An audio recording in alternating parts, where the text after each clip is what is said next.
got time, cuz. Today I got time, cuz. You lucky on that day I was acting cool, cuz. Nigga, what's up? How gangster are you, cuz? I don't fuck with you, cuz you disrespecting me. I don't fuck with you, cuz you disrespecting me. I go hard, cuz. Today I got time, cuz. Today I got time, cuz. I'm here. You lucky on that day I was acting cool, cuz. Hey. Nigga, what's up? How gangster are you, cuz? I don't fuck with you, cuz you disrespecting me. I don't fuck with you, cuz you disrespecting me. I go hard, cuz.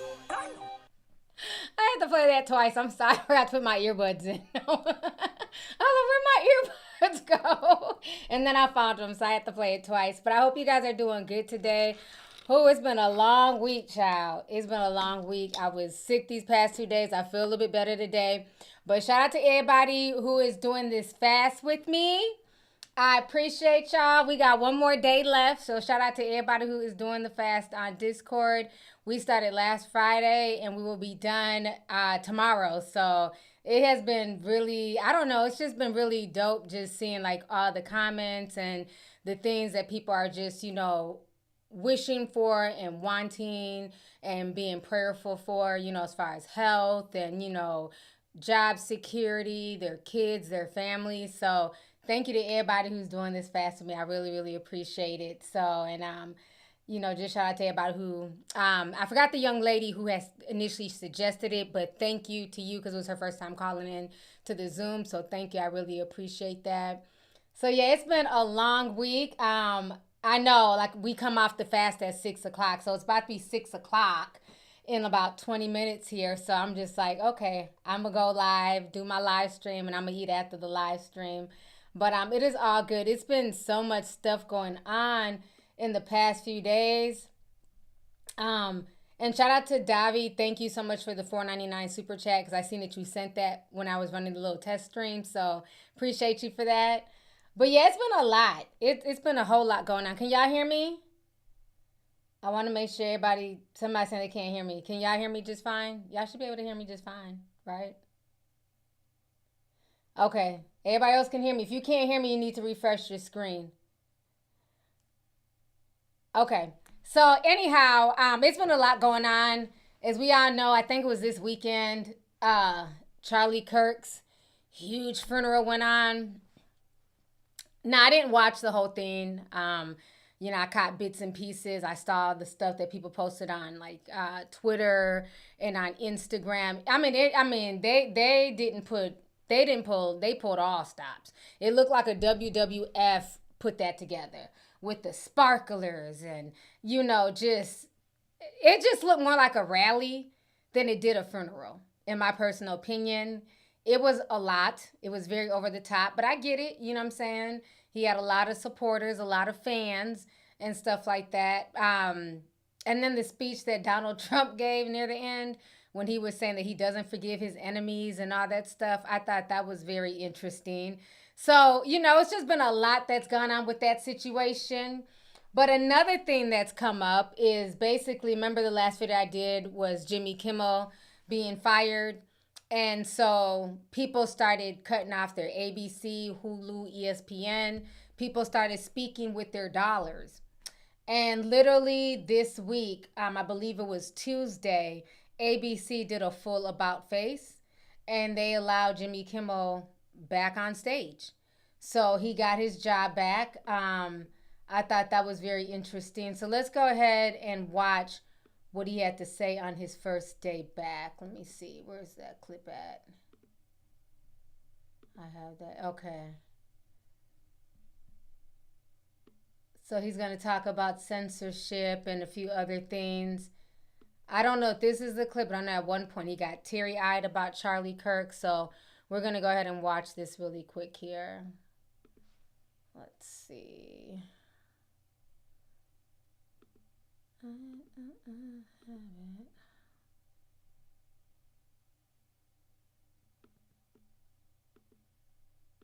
Okay, there we go. All right, give me just a second. Me and all these screens. The President of the United States made it very clear he wants to see me and the hundreds of people who work here fired from our jobs. Our leader celebrates Americans losing their livelihoods because he can't take a joke. He was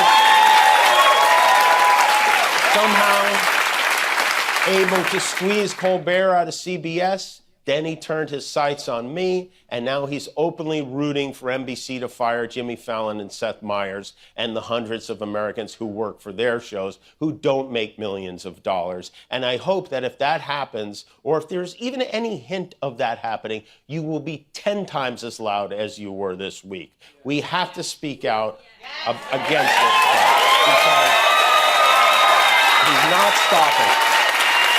And it's not just comedy.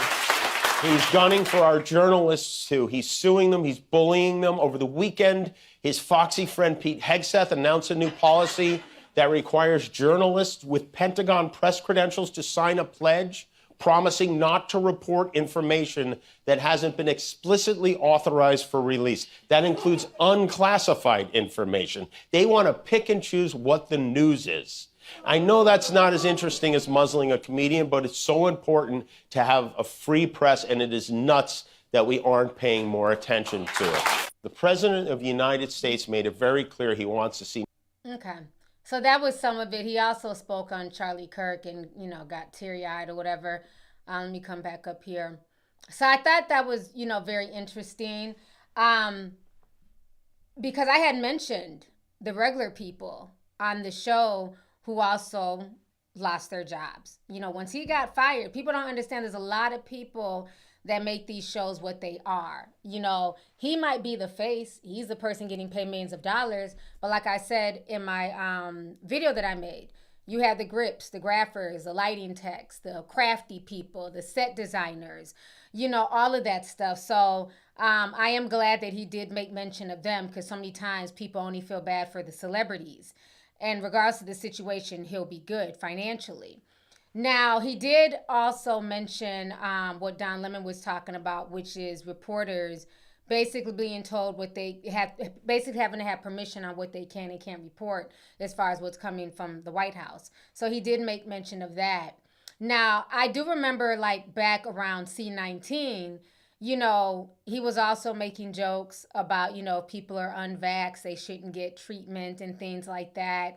So again, like I said, it's a slippery slope, because a lot of people didn't agree with what he was saying back then and thought that was unfair. If I go to a hospital, I should be able to get treatment regardless. So he had gotten some backlash from that.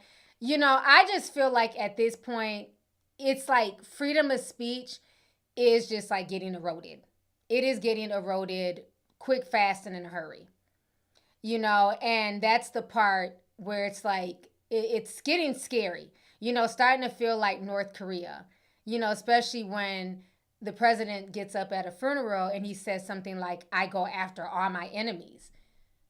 It's like, you're not really supposed to be using the office for that. I thought we were going to get the price of eggs and stuff lowered. You know what I mean? Do you realize the farmers are crying they're about to lose their farms? I thought that was what you were supposed to do. It wasn't supposed to be a get-back game. But maybe I'm tripping. You know what I'm saying? So it's just like freedom of speech works both ways. I mean, some people are saying it was a joke, Danielle. For some people it was a joke, but for other people, they didn't find it funny. So, again, there's two sides to every coin. Some people took big offense to when he was making those so-called jokes. Because if you weren't vaccinated, you should be able to get treatment, if you go to the hospital regardless. So I'm just pointing out how the pendulum can swing going both ways. You know what I'm saying? So it's almost like as soon as one side doesn't like what's being said, it's off with that person's head, cancel them. And then as soon as the other side gets the same treatment, you get what I'm saying?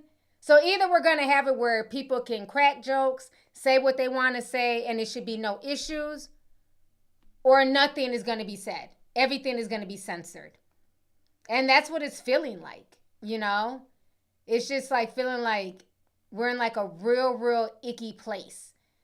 And certain speech is okay, and other speech is definitely not.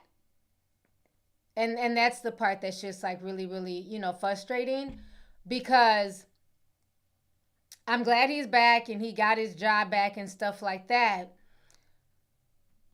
But I feel like what is going on, if you guys don't understand what is going on currently with Jasmine Crockett, I'm going to kind of tie her into this as well. Because again, it's very interesting that Jimmy Kimmel made, a joke, and it wasn't even really like a dig towards Charlie Kirk. He was more or less, making a joke towards the president and how he seemed to have gotten over Charlie Kirk's death really quick and was talking about the ballroom. That was the extent of his joke, right? And everybody got up in arms. People were upset. He needs to be canceled. This is so disrespectful. Well, just a day ago, or going on 2 days now, Laura Loomer went off on Jasmine Crockett. Literally called her everything but a child of God. And I'm waiting for our same president who did not like what Jimmy Kimmel had to say, or anybody on that side, to call out Laura Loomer. So if y'all don't know, this is what happened the other day. I was very surprised but this just goes to show you how rules for thee, but none for me. Because Laura Loomer was the main one. Oh, she was chomping at the bit when he got fired. She loved it. He had no right to speak on Charlie Kirk when he really didn't say anything crazy or bad. But look how loony Laura goes in on Jasmine Crockett. So let me go ahead and bring this back. And again, no, we don't have to delete comments. Let's not do that. I don't know who deleted the comment. Somebody says they don't like Jasmine Crockett. Or no, they said Jasmine Crockett is an idiot. Yeah, we don't have to delete their comment. That's their opinion, Maybe they're not a fan of Jasmine Crockett. But what I'm saying is, when you have somebody who is on Twitter who is saying things like this and nobody's calling, she's literally being celebrated for saying this, it's insane. So let me go ahead and pull this up. So as we all know, they did before they did Charlie Kirk's funeral, they had a huge congressional meeting where they needed to have the Democrats vote if they should go on ahead and have like a state-sponsored funeral. And I think it was like 312 people voted yes. And I think about 58 voted no. And a good amount of Democrats voted yes. So they were having a meeting and with Marjorie Taylor Greene and Jasmine Crockett. And she's basically talking about why she voted no, because Charlie Kirk had went after her, I think about a month ago. He was going in on her and stuff like that. So she was speaking about this. So let me go ahead and see if I can pull up that clip of Marjorie Taylor Greene and Jasmine Crockett going back and forth. Give me just a second here.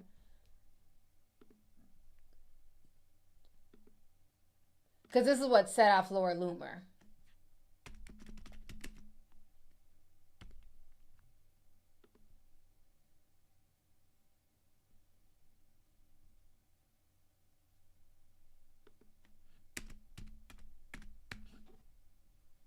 Let me see. Okay. I think this is the one. Okay. This is the video. So we're going to watch some of this. Charlie Kirk suspect's grandma says... Hold on. We're going to watch some of this here.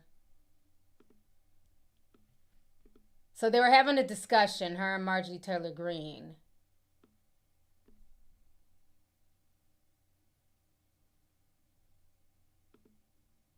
Okay.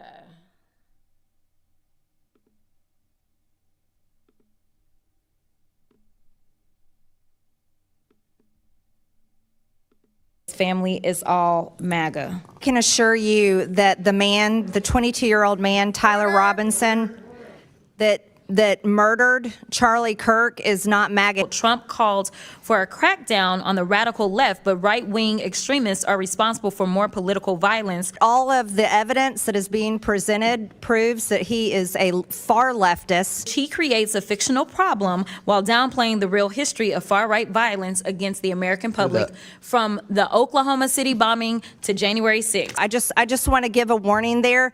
We're not going to tolerate that anymore. So it got pretty heated between the two of them. So now let's mosey on down to Twitter. Give me just a second. Should be here. Okay. So she ends up retweeting this. I hope y'all can see. Okay. She ends up reposting this video of Jasmine Crockett right here. So she says here, "It hurts my heart that we have ghetto black bitches who hate America serving in Congress." This is what this lady said on Twitter about a woman who has a law degree who's in Congress. So we're going to go ahead and watch the video that she's pissed off about, because here's the video here. Oh, hold on. Where's the video?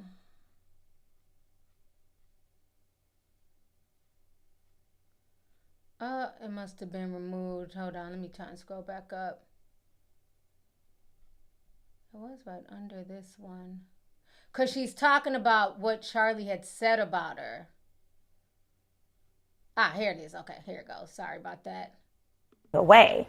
He had actually, I can tell you that a month prior to him passing away, he had actually gotten out on his podcast. I wasn't aware of this at the time, but he got out there and he was talking negatively about me directly. So if there was any way that I was going to honor somebody who decided that they were just going to negatively talk about me and proclaim that I was somehow involved in the great white replacement, yeah, I'm not honoring that kind of stuff, especially as a civil rights attorney, and understanding how I got to Congress, knowing that there were people that died, people that were willing to die, that worked to make sure that voices like mine could exist in this place. So to me, just like we wanted to make sure that those Confederate relics were taken down, the idea of a new age relic being propped up was something that I just could not subscribe to. And it is unfortunate that more of my colleagues, even on my side of the aisle, could not see the amount of harm that this man was attempting to inflict upon our communities. Okay, so they asked her why she voted the way she did. And so she answered, she didn't disrespect him, she stated her point, that he was accusing her of, doing the white replacement theory and all types of stuff. So that pissed her off. So, people got really upset. Then she went on to say some more stuff. And her tweets are still up. They're still up. Then she goes, Jasmine Crockett's, at Jasmine Crockett for U.S., homeboys and homegirls are big mad because I called her what she is, ghetto. Then she says some more stuff here. Let me see. She says something about people coming to shoot her. Let me see if it's in this one. Okay, here it is. Okay, so Jasmine Crockett's homeboys and homegirls are big mad. I called her what she is, ghetto. I guess I finna watch my back. God forbid Shaniqua pops a cap in my ass. You feels me? This is insane. Then she goes on to say,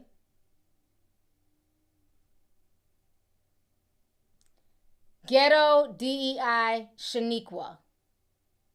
They said, meanwhile in Congress. And she's calling her ghetto DEI Shaniqua.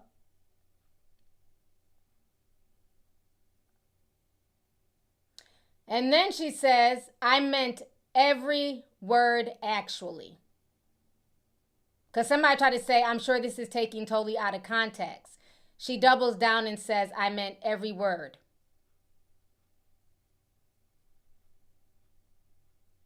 She says something else too. Scroll down a bit. Because folks were dragging her.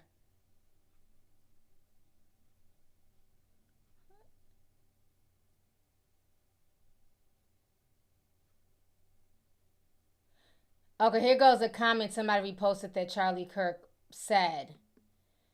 He says, Jasmine Crockett is just another code switching, silver spoon Democrat scam artist. And they posted like a video of her.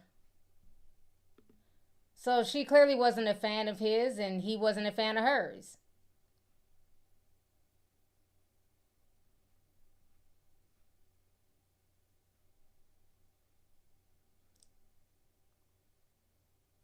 I'm trying to find her. She had. Okay, here is this. Okay, here it is. So this was her last tweet. She says, I don't really care if people find what I say to be offensive because I am exposing the double standard of the left. They simply cannot handle getting a taste of their own medicine. They immediately crumble if you hold them to the standard they want to hold conservatives to. So that is what Looney Laura had to say. And the thing that's crazy about that is this is the same woman who was going in and going off simply about what Jimmy Kimmel said last week. Jimmy Kimmel didn't call Charlie Kirk out his name. He didn't make fun of Charlie Kirk. He threw some digs at Trump, but that was about it. But this woman is literally sitting here on Twitter calling Jasmine Crockett a ghetto black bitch. A woman with a law degree, a woman who's in the U.S. Congress, who is speaking up for many people in the black community. So it's just like, it's really crazy. And that's what I'm saying is like this whole freedom of speech, it's really starting to be a joke. Because all last week it was off with Jimmy Kimmel's head. She's literally on Twitter disrespecting a sitting member of Congress, and I don't see anybody really having Jasmine Crockett's back outside of black women on TikTok. I don't see other people in Congress checking her. I see no one. But it was this huge uproar last week. So that's all I'm saying. It's just, it's such bullshit. And it's fake. I mean, it's insane. It's just like, wow. And again, Jasmine Crockett was asked a question and she was stating her opinion. She doesn't have to be for Charlie. Charlie wasn't for her. He didn't like her. She wasn't a big fan of his. But she also denounced what happened to him. So for her to just call her a ghetto black bitch, I was just disgusted by that because like I said, last week, she was like, not even when everything first happened, she was, going off and screaming and ranting. See if I can find her Jimmy Kimmel tweets.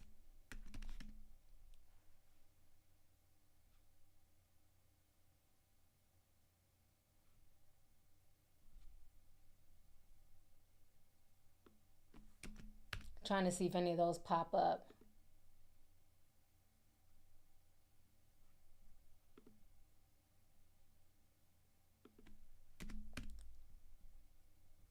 Like, I haven't even seen Jimmy Kimmel come out and, have her back or say anything. So I don't know. It's just very interesting. The energy is definitely different.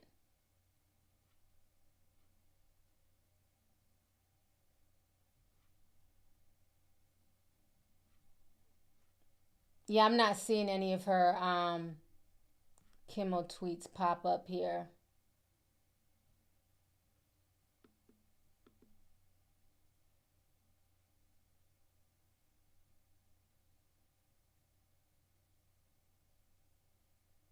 Okay, somebody says, let me see, to those upset at Jimmy Kimmel being fired, I can't find tweets by Alex Jones. Banned from social media.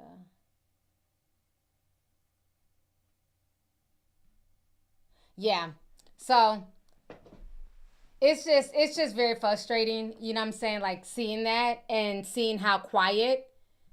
This just happened a few days ago, and it's literally crickets. Like I said, outside of black TikTok and black folks on X, nobody is saying anything. It's just like, she's a ghetto black bitch, who cares? So it lets you know where folks stand in the grand scheme of things. So I just wanted to bring that up. While it's cool that Jimmy is back on the air and he got his position back, I just find that very interesting that there's a woman, a sitting Congress member, being just disrespected, talked down to, and, and I'm not saying she should have her Twitter, taken away, but it's like nobody's even checking her. Nobody that's on Jasmine Crockett's level, like nobody from the Senate, nobody from the Democratic Party is even checking what's being said. But they were all crying last week on social media about what Jimmy Kimmel said. So, Yeah.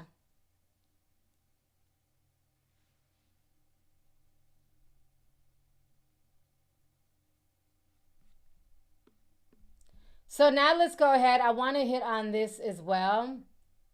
I'm going to check this super chats real quick here.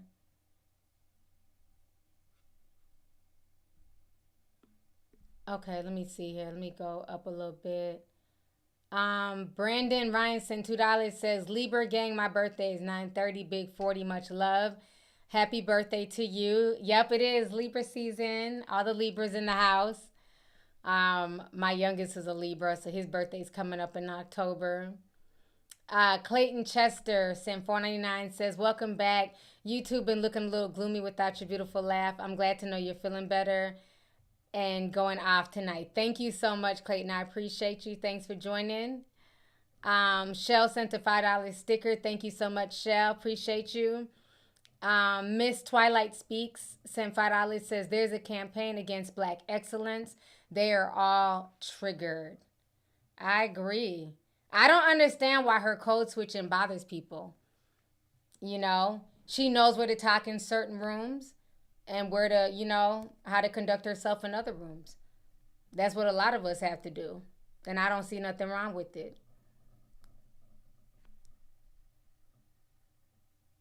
Ida sent $9.99, says, hey T, welcome back. It's not that he got canceled. That's the issue, Jimmy. For me, Jimmy, it's the government for the first time that caused it rather than the people. Oh yeah, I definitely agree. And I think that's the slippery slope. You know, it's one thing for people to cancel folks or say, I don't never want to watch his show again. He sucks, or I'm offended by what he said. But it is another thing when the government gets involved. I think all of it was government overreach. All of it was. So I definitely agree with that. And especially once he said Jimmy Kimmel, he was like, yeah, we're going after Jimmy Fallon, and, you know, started naming other people they were going to go after as well. So it's just like, again, if this was the Biden administration and he was going after, you know, saying that he was going in and getting rid of Fox News host, you know what I'm saying, or right-leaning host, it'd be a lot of issues with that. Nobody would find that okay. So it's just very interesting now that the team of free speech, they're now trying to get rid of free speech, it's feeling like, unless it's speech that they agree with. And I'm not going to lie. For a number of years, the left did that as well. Because let's keep it real, a lot of people on the left were the ones who were perpetuating cancel culture, calling folks' jobs, getting them fired and things like that. So, you know, like I say, the pendulum always swings both ways. And that's the scary part. But thank you for the super chat, sis. Let's see here. Lavishly Holly sent $4.99, says, been watching since 2014. You encouraged me to love my skin back when I was in elementary school. Me and my late mom watched you all the time. Love you. Oh, that is awesome. I'm sorry for your loss. Thank you so much for the super chat as well. And I'm glad that I could, you know, just give you some words of advice when you were younger. So thank you for that message. Let's see here. Cherie Luckett sent $19.99, says, T, could I please get back in the Discord? I had to replace my credit card after getting robbed. I forgot. I didn't update my Discord. And when I did update my card on my memberships, yes. Send me an email with your Discord username to lovelyt2002@yahoo. And then I'll get that over to the mods. So yeah, just send me a direct email with your Discord information. Thank you for the super chat. Let's see here. Marcy says, unfortunately, Jimmy had the complexion of protection and Jasmine doesn't. It's sad. Exactly. That's exactly what it is. People went hard for him, you know, and I don't know what Laura Loomer owns that people can cancel or, you know, I don't think she's on a show or anything like that, but it's just very interesting that people are not even checking her and you know, just letting her know that you're all the way wrong. You can disagree.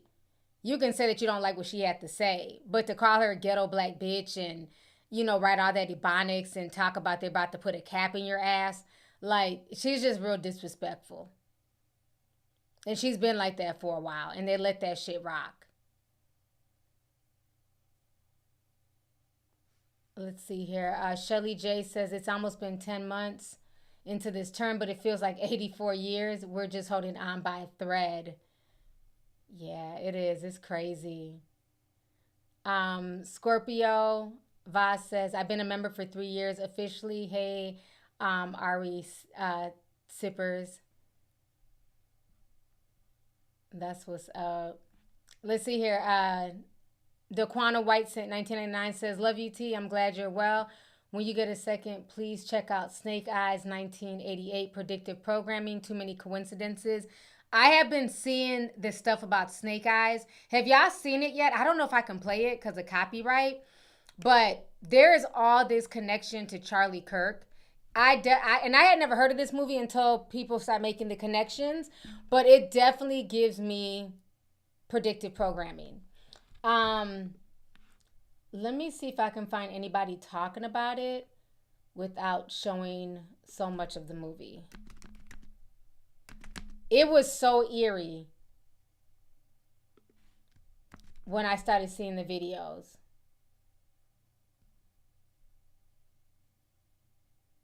Let me look on TikTok real quick.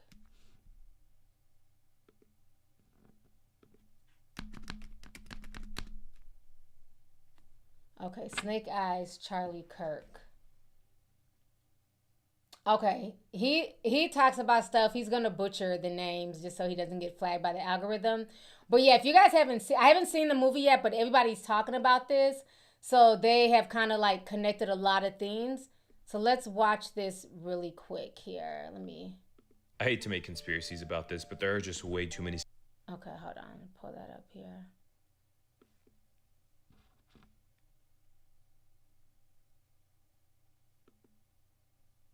Okay. All right.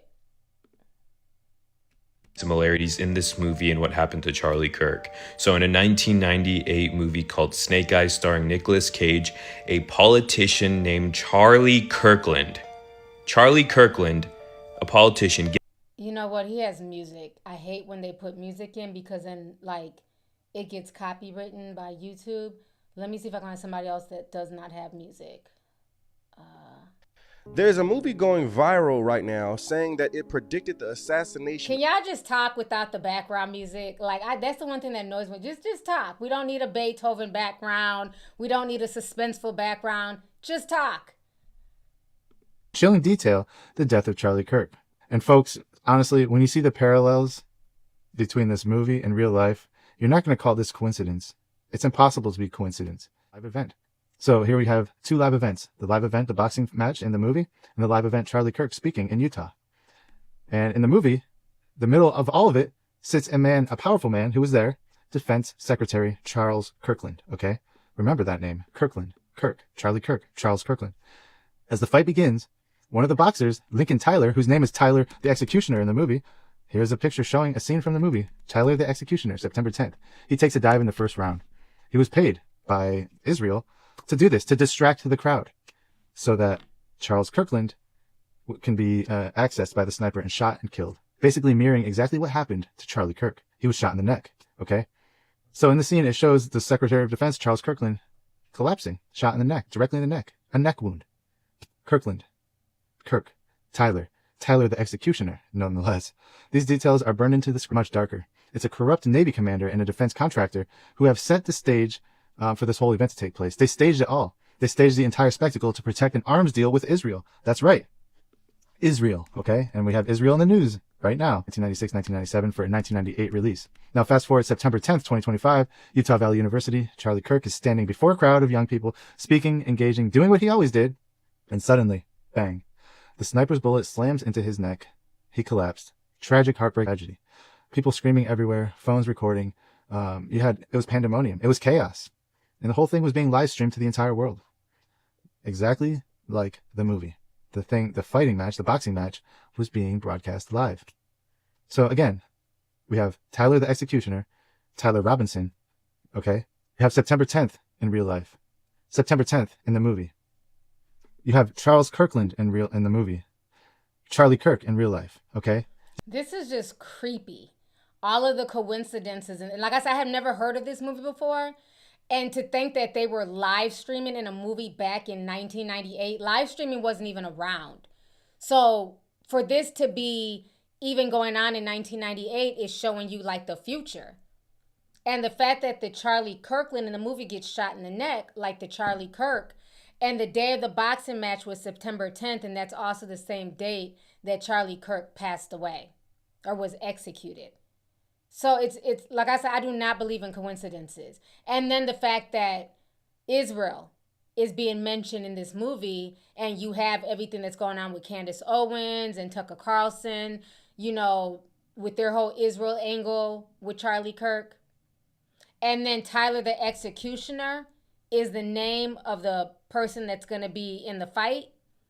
And the person who killed Charlie Kirk is Tyler Robinson. You can't make this stuff up. You guys see the mirror yet? Is it starting to make sense? Right before his death, Charlie Kirk, okay, he went on record demanding that the government release the Epstein files. Sealed court documents from the Epstein files. He demanded that they be released. Many believe that the Epstein files will hold the key to Epstein's global influence of blackmail, his operation that he had, which, in my opinion, is a lot darker than blackmail. It's human sacrifice. It's spiritual warfare. They're summoning demons, and they're putting these demons on the people who went to his island. Stage with Megyn Kelly, Charlie Kirk raised the possibility, yes, the possibility, and we've all been talking about this for a long time, that Jeffrey Epstein was, in fact, an asset of the Israeli government. He was an Israeli intelligence asset, a Mossad operative, maybe even an agent. Chilling detail, the death of Charlie Kirk. And folks, honestly, when you see the parallels between this movie and real life, you're not going to call this coincidence. It's impossible to be coincidence. Live event. So here we have two live events. The live event, the boxing match, and the movie. Okay, I'm glad he was able to break it down without a bunch of background music. Thank you, sir. We appreciate you. Okay. So again, like that's been popping up all over TikTok, all over Twitter. I do want to watch the movie. I haven't seen it. I don't know if it's on Netflix or where we can find it. But I want to watch it and see. But I just thought, I was shocked when I started seeing that on my feed. You know, just all of these coincidences. It's insane. It really is. So thank you so much for the super chat, sis. Appreciate you. Let's see here. Forever Your Leo. Hey, sis. Set999 says, she's deflecting from her own tweet she made days before the incident, calling him not real MAGA. She deleted them after the incident and switched her tone. Oh, really? Oh, I didn't know that. So you're saying Looney Laura was saying that Charlie wasn't a real MAGA. Huh. Interesting. So that's why she's going super hard. Thank you for bringing that up, because I don't follow the lunatic. I don't know too much about it. I just see her rant and rave every now and then on Twitter. So thank you for that information. Somebody said it's on Paramount. Oh, okay. I do have Paramount Plus. I've been watching, y'all told me to start binge watching some shows. I started watching Them. I know I'm like 2 years late, but I don't care. That is such a creepy show. But it's really good. I'm on episode 9. And then I'm going to start watching season 2. So I've been watching it all this week. It is so creepy, but I'm really liking Them. It's a really good show. Let's see here. Live, Love, Laugh says, as a black woman in America, I had to stay in the Bible before I lose my sanity. Thank you for always being truthful. You are so welcome, and thank you so much for the super chat, love. Appreciate you. Tiniest Little Kiwi sent a $5 sticker. Thank you so much. Appreciate you, sis. Papaya says, hey, T, can you consider speaking to Adam Mocklear? He has a YouTube and just went on CNN to debate the right. He's very wise and takes up for Crockett often. Oh, I know who Adam is. I watch him. I do watch Midas Touch as well. I don't know if he'd speak to me, though. He got like 4 million subscribers. So, or no, I think Midas Touch has 4 million. He has 1 million now. But he's big. He's really out there. But I do like him, especially for him to be so young. He knows his shit. He really does. I'm always trying to figure out, when does he sleep? Because he literally makes a video like every hour on the hour. He keeps you up to date with everything that's going on. So I like the fact that he's here and he's doing his thing. And I don't know, I feel like I have a little bit more trust for him. Because my issue is with a lot of these people that kind of come out of nowhere. I don't know if you guys heard, while I was sick, I didn't get a chance to talk about it. But it was this huge thing about a lot of left content creators like Brian Tyler Cohen, David Pakman. They got caught up in some dark water deal.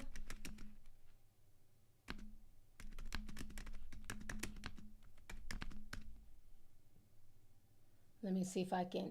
Okay, yep, dark water.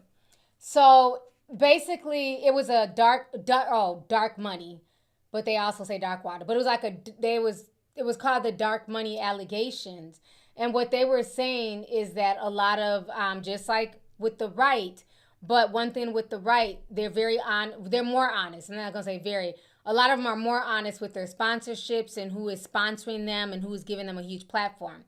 So when you think about a lot of these people who are now talking heads, they kind of came out of nowhere. And they had these elaborate studio setups and, all of this stuff. And it makes you feel like, well, who's sponsoring them? Who's paying them to say what they're saying? Do they really believe what they're saying? Because folks are coming out of nowhere and they're able to interview governors and mayors and all this stuff. So for me, I feel like Adam is very grassroots. I've been watching him since before I think he even had 100,000 subscribers, and he was out there and, asking questions out in the field and stuff like that. Status Quo is another one. I like them a lot. They're just backed by donations. So a lot of people I'll support like on Patreon and things like that. But yeah, they were saying, did y'all hear about, I wanted to do a breakdown on there, but I've kind of felt like it's kind of old news. It's been a few weeks. But if y'all want me to, I can kind of break it down. But I think Midas Touch, and I'm not saying that, I know they're getting sponsorship deals and stuff now, but some of these guys are definitely getting donor money. And so that's the thing. I like people that can just say what they feel and they're not compromised, especially when it comes to like political stuff, so, and I get that vibe from Adam. But I was very shocked to see like David Pakman and a few of them on that list. But I guess it makes sense because a lot of the new ones came out of nowhere, and then they get all these followings and they put into them. And again, you have black commentators who do politics, but they never get those invites. They never get the invites to, hey, let's pump 100 grand into your content and get you ad space and get you, views and followers and get you up there. We really don't get those type of offers, and not saying that I would personally want that anyways, because again, once you take money from people and you have people paying you and backing you, you're indebted to them. And unfortunately, I think that's what might have happened to Charlie Kirk. Is he was taking all this money, to start Turning Point and to get himself as big as he got. And at that point, whoever your money person is, they have you by the balls, no pun intended. So that's where people need to work and figure out, I like Secular Talk. I've been watching him off and on for years. Sabby is good too. She's independent. I like Sabby. She's good. So that's the thing. Because remember when Candace, when they plucked her out, she got all that money from Daily Wire. Remember when she was talking in her damn bathroom, with the crusty lips and the split ends, hooping and hollering about George Floyd? And then they plucked her up, cleaned her off, gave her a makeover, and had her on the Daily Wire. Talking all types of cold shit about black people, LGBT, all that stuff. But then when she started to change her tune and question Israel, then it became a problem. See, the problem is you took the donor money. You're getting money from the Daily Wire. So as long as we're paying your bills, you don't have the right to question anything. And once she started doing that, they got rid of her. They fired her. She's more independent now. But again, that donor money says a lot. So me personally, I prefer to watch people, You know, it's one thing if you do a sponsorship read here and there, you know, whatever. We all got to get our money. But even now, it's just a bit too much. And I've, you know, no shade. I've done sponsorship reads before in the past, but I don't do them anymore because it just takes away from my show. I just want to get up here and talk. I don't want to be like, all right, y'all, hold on. I got to read, you know, a product that I may or may not like, but they paid me money. You know what I'm saying? It was taken away from the show. So I was like, I don't got time for this shit. I get enough support from you all where, you know, I just want to come on here and talk and not be interrupted. You know, so I don't do sponsorships. Not saying that I wouldn't in the future, but it's just kind of annoying. I'd rather just, you know, I get enough support from my tea sippers where I don't have to do that. Because it's to the point now where it's very hard to watch certain channels. And I watch all channels. I watch right and left. You know what I'm saying? And it's just like the constant sponsorship reads on certain channels. It's just annoying. And you can only fast forward so much. You know, it's like at this point you're reading for like 5 minutes. I might as well have watched a YouTube ad. Like I pay for no ads on YouTube for a reason. So, yeah, that's the only thing. People got to get their money how they can get their money. So, you know, I'm not knocking it, but I'm just saying for me, I just don't like reading sponsorship reads. I'd rather just come on here, chill. You know what I'm saying? I thank y'all all the time for the super chats and stuff like that. You know, so that way I don't have to really deal with sponsors. Did y'all say I'm freezing? Oh, YouTube is saying I'm not getting enough video to maintain a smooth stream. So some of y'all might be experiencing, which is silly. I don't know why. Am I still freezing? Oh, they're playing with my stream. Now my stream health is poor. Okay, I guess we're talking too much about Charlie Kirk. I don't know, because now my stream health was perfect. Now it's poor. Now it's in the yellow. But okay, it says I'm good now. Okay, all right, good.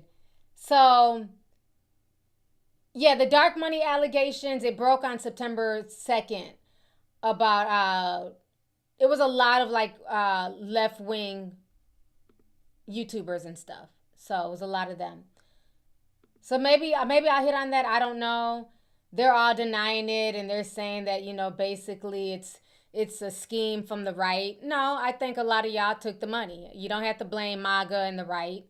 I think a lot of y'all took the money, and it is what it is. Okay, so I'm good now. Okay, perfect. All right. Let me read some more super chats. But yeah, I wouldn't have any issues talking to Adam, but I doubt he would talk to me. So who am I? You know what I'm saying? But I do watch his work, and I think he's doing a great job. Let's see here. Let me go down a little bit.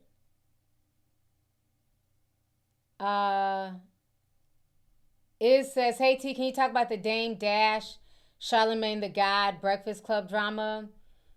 I wanted to do a video on that. Let me do a video on that because you can't talk about it without playing the video clips, and we can't play it because in the Breakfast Club, you know, will demonetize the stream. Let me do a video on that because I do have a lot to say about Dame Dash.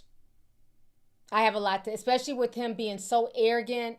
You know what, 10 years ago, I'm a boss. I would never work for somebody. But meanwhile, he can't seem to stay out of bankruptcy court. So let me do a video on that. Let me do a breakdown on that. Give me like a day. I got you. Because I do have a lot to say on that. I just haven't gotten around to the video. Let's see here.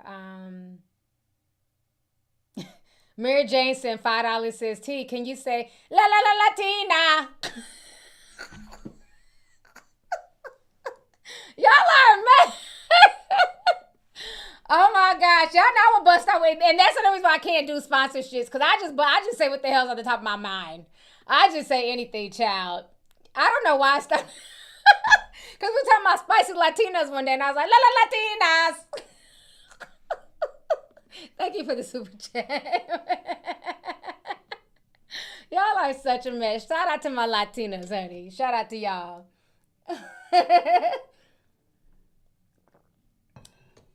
Okay, so now let's go ahead. We got it. Okay, I've been on here for already 50 minutes. Hold on, my stream crashed. Let me refresh it. Come on, YouTube. Now my stream is crashing. Okay, I'm back. Okay. Y'all are so funny.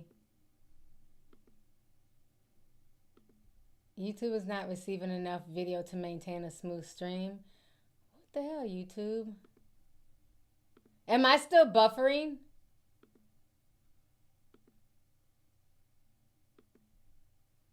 YouTube is on one. I'm going to keep going because I do want to talk about this. Shout out to 21 Videos. He done threw up the Mexican flag and everything. Miss Diva pulled up the the Cuban flag. All right, I see y'all. Shout out to my Latinos in the house. I love to see it.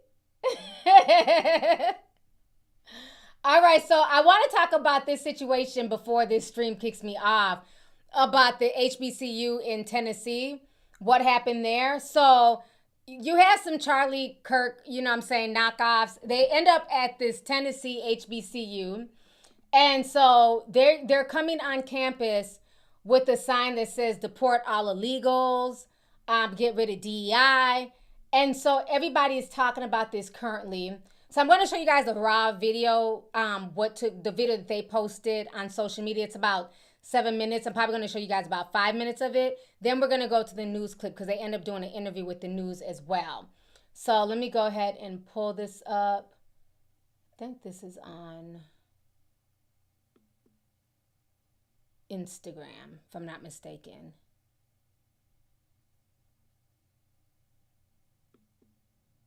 Okay. So we're going to go ahead and watch this really quick here.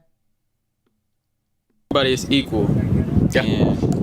I mean, everybody's equal in their rights, but not everybody's obviously equal in their, what they have. Like, I grew up in a double wide trailer. He grew up in Boca Raton, so, we didn't grow up equal. We're both white. I mean, he's a Jew, so that's probably why he grew up in Boca Raton. But so we're not equal in what we possess as we start always, but we are equal in what we're allowed to do, our opportunity.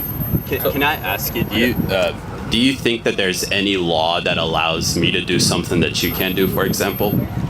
I don't think there's any laws that say that you can do something that I can't.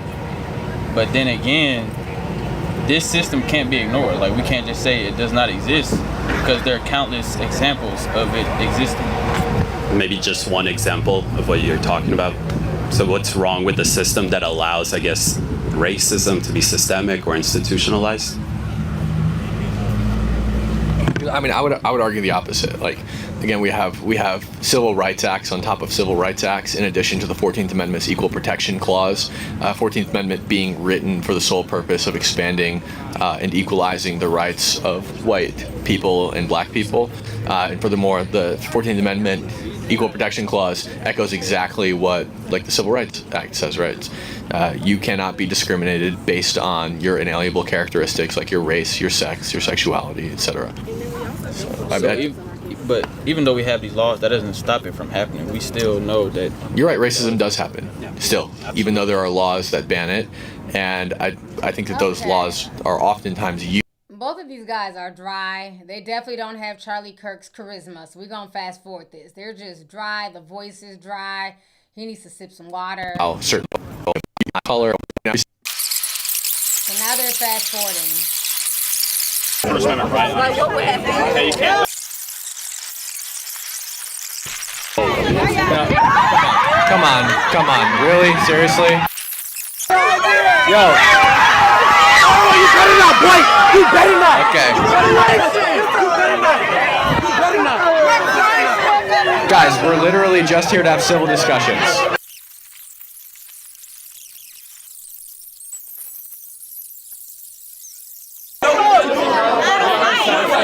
Bring the sign back.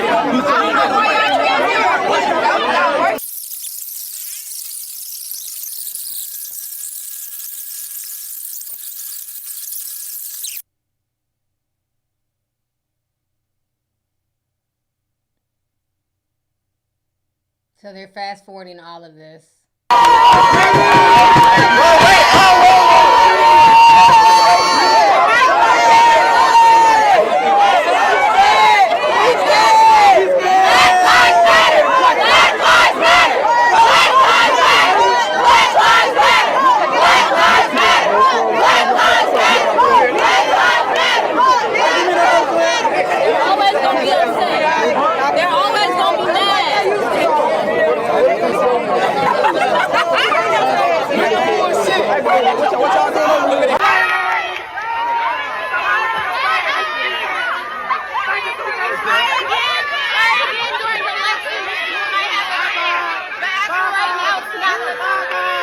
All right, we're gonna do like a little end live pre-game or post-game situation here. We have 500 people watching. We got 500 right here watching. Look. Whoa. This is insane. What the heck? Oh my gosh. Hey, you're pretty close. Yeah. Well, I think the Fearless tour definitely made an impact. Yeah. Oh, whoa. Did somebody just throw something in our car? Arrest. They just tried to hit the car. My gosh. I think Horace is still out there trying to make sure the car is safe. Thank you guys. Appreciate it. Thank you, officers. Officer, I'm not shaking your hand. Get your ass out. Hey! Yeah, they threw a drink up top. Oh my gosh, they threw a drink up top. Yeah, we got this all live. I'm posting this directly after so everyone can see exactly what happens. Holy shit. Oh my gosh. Turn up the live. All right, guys, we are out of here. We'll see you later from the Fearless Tour game. Are they gonna block me in here now? I think that might be what they're trying to do.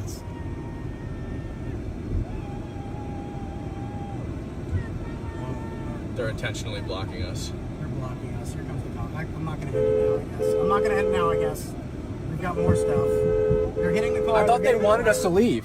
They're hitting the car. We're trying to leave, and they're telling us to leave, and they don't want us to leave, I guess. Well, why did you show up in the first place, Messy? They are still hitting the car. That's okay. We're gonna... How is this a university? Look, they're intentionally blocking us. They want us to leave, but they don't want us to leave. It's like the biggest conundrum of all time. They're still hitting the car. This is wild. It's like a zombie apocalypse or something, man. Like they're... Oh, wow.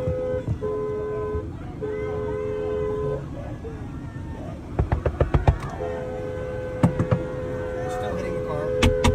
Whoa! That was loud.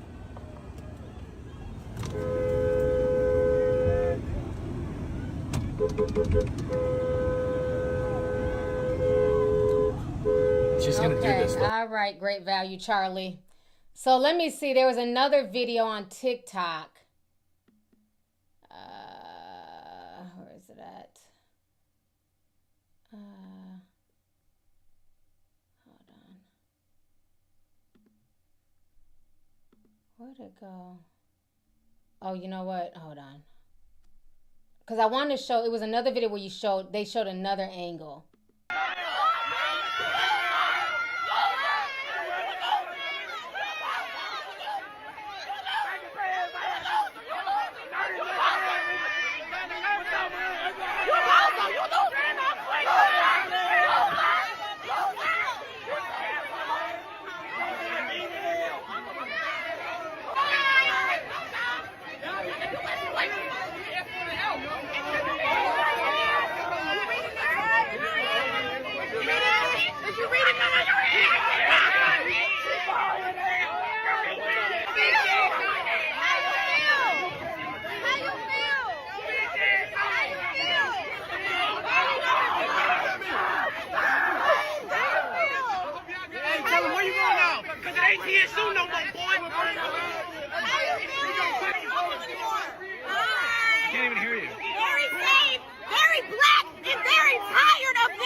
Yeah, that's right. Packed up and packed out. Okay, so now, after all that was said and done, they ended up getting interviewed. They ended up getting interviewed by the news. So now, bring out the tiny violin. They're going to state why they were there and everything else. And my thing is, if you guys remember, after Charlie Kirk died, a bunch of HBCUs were receiving death threats. A lot of them. Now, last time I checked, Mr. Kirk was killed on the campus way out west. I want to say Utah, if I'm not mistaken. But yet and still, all the HBCUs on the East Coast and down south caught all the smoke. So, of course, these kids are going to be up on edge when you're coming with signs saying what you're saying, that, black people shouldn't get DEI and deport all illegals and stuff like that. So now they're speaking to the news. So we're going to go ahead and watch their news interview here.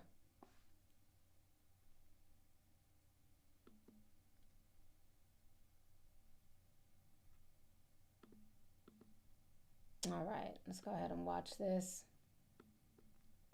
We had a group of people come and start to heckle us. Why even provoke on our campus? New tonight, chaos here at the Tennessee State University campus after a debate group visits the campus wearing MAGA hats and carrying signs against DEI and illegal immigration. Fox 17 News' Karen Aguilar joining us from TSU tonight after speaking with both students and that debate group. Most students I spoke with are calling the conservative group who showed up here at TSU hateful. That group tells me they were just trying to have civil discourse with the students and are accusing those who push back of inciting violence. Video shows spirited Tennessee State University students gathered around the Fearless Debates group.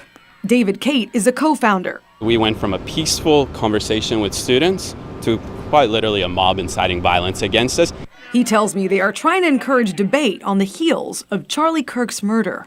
The signs the group brought read, "DEI should be illegal and deport all illegals now. Let's talk." TSU senior Layla Johnson was there when it all went down on Tuesday. What did you think about the group coming onto this campus with those signs? I just feel like it was unnecessary. Like, why would you come to a HBCU with all that commotion knowing that we're going to say something about it? Like, they're just, like, insane. Why did your group pick a historically black college to have this conversation? Is there a reason why we shouldn't go to historically black colleges to have these conversations? We're not limiting who we want to go speak to based off their race, based off their gender. The university is calling the group's actions hostile and saying TSU students conducted themselves in a professional and respectful manner. Take a look at our last 6 stops, our first 6 stops. We have not had an issue like this whatsoever. Layla believes they were not there for debate, but to provoke students. I don't agree with it. Like, it's just nonsense. All we did was set up a table. The university says a group was escorted from campus. Cate denies that. He instead says they were taken away for safety. TSU adds they were not authorized on campus. Are you guys going to continue to just show up to public universities if they don't answer? Absolutely, it's our free speech. It's our these campuses have a free speech area. They're public universities. The university declined to comment further, but the NAACP came out in support of the students. Reporting in Nashville, Karen Aguilar, Fox 17 News. All right. So you guys just watched that. And I just hate the fact that now they can try and play victim. Or we were just there to talk and debate. Yeah, with signs that said something that you knew would trigger a lot of people. And again, they knew what they were doing. They wanted to go viral. And they got a viral moment. They were giddy as hell, trying to act like they were scared in that car. But they were happy for the response that they were getting because they know that's the type of response that gives them virality. It makes black folks look crazy. Oh, look at all these thugs. We just want to have a quiet conversation and we're being attacked. They knew what they were doing. So my thing is this. From what I've researched, I guess you can go onto a public campus because it's not a private school and debate. So moving forward, all students should ignore them. Because at the end of the day, there cannot be any type of discord or dialogue if both sides don't engage. So if you see them at your campus, ignore them like they do not exist. Let them sit there with their, with their red hats and their, kindergarten written signs and just walk past them like you don't see them.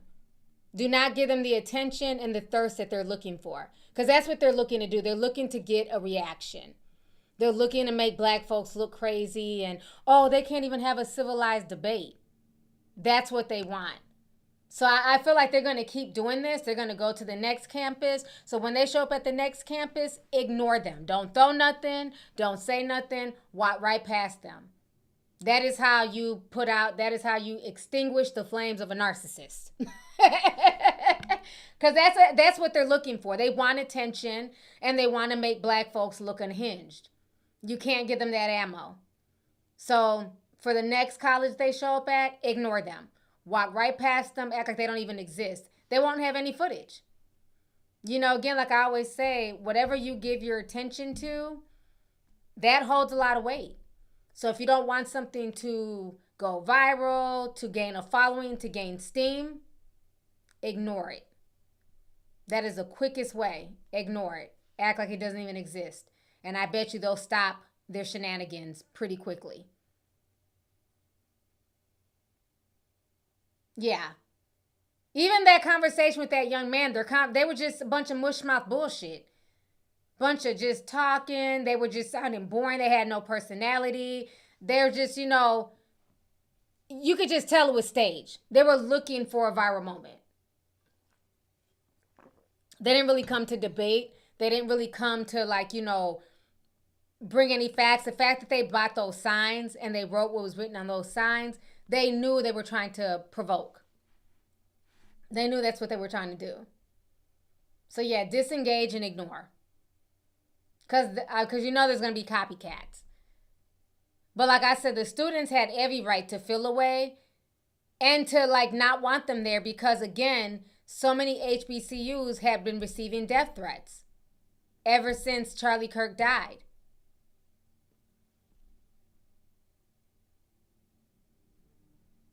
Yeah, so they definitely knew. They knew what they were doing. Somebody called him Sheen Kirk. Not Sheen and Timu Kirk. Yeah, he needs to sit his ass down. All right, so I've been on here for over an hour. Let me read a few more super chats. I'm going to go on to the last topic here. Hyra Beauty Senpai says, sis, would you ever visit Scotland? We love you from Scotland. Black Americans on TikTok shocked because we have a lot of black people here. Oh, wow. I've never thought about it, but I would. I would love to see Scotland and Ireland. I know they're two different countries, but yeah, I think that would be cool. I would love to see both of those countries. That's cool to know that there's black folks out there. Thank you so much for the super chat, sis. Let's see here. Bianca Gutierrez sent $49.99. Thank you so much, sis. I appreciate you. She says, hey, though we are going through rough times, we must have faith that we will get through this and good will always win. Amen. Thank you so much for those words. I appreciate it. Yeah, it's a lot. It's a lot of stuff going on. It really is. Azur sent $10, says DEI covers white males also, veterans, the disabled, socioeconomic status, sexuality, ethnicity, all fall under DEI. You know, and that's the part that's so funny because remember, Jesse Waters got upset when they were getting rid of like DEI programs and he found out that his veteran friend was DEI. You know, like I said, I don't understand when DEI solely became attached to black people. And any black person in some type of high position, they're there only because of DEI. That whole pilot thing just pisses me off because you had, like, nobody can just waltz up and be like, hey, I want to fly for United. That's just not how it works. I'm black. Give me a Delta license. It's not how it works. So it's like, and that's the thing people don't understand is that when black people are in those high positions, they have to be 10 times as great. There's no room for mediocre. There's no room for error. They have to be 2, 3, 4, 5, 6, 7, 8, 9, 10 times as great as their white counterparts. Just to prove that they're not DEI. Just to prove that they deserve the job. So yeah, I don't understand why they feel like the face of DEI is just black women and black men. There's veterans, white people, handicapped people. All types of people fall under DEI. So yeah, he was definitely doing that to trigger. Somebody said training for the police is rigorous. Oh, training for pilots is rigorous. It really is. It really is. That's why when they were hollering that it was DEI that caused that plane crash that happened, I think it was New Jersey. Remember a few months ago when the plane hit the military plane and they're saying that it was DEI hires at the FAA? And like the FAA, there's not even a whole lot of black people who work there. It's like 1% of people who even work in the FAA are black. So what are you talking about? Like, you know how hard it is to become a FAA controller? It's sad. It's sad. Yeah, it ended up being a white male pilot who crashed. So now let's go ahead and talk about Saweetie. She went viral a few days ago talking about pretty privilege. So I want to, not just pretty privilege, but what is it? Pretty, wrote it down. Pretty punishment. Pretty punishment.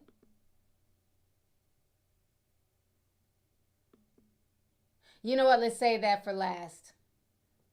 We got to talk about this new TikTok. So Trump just signed, him and the Chinese leader, Xi Jinping, they just basically agreed to sign a TikTok deal. And this just happened an hour ago. So I want to hit on that really quick here.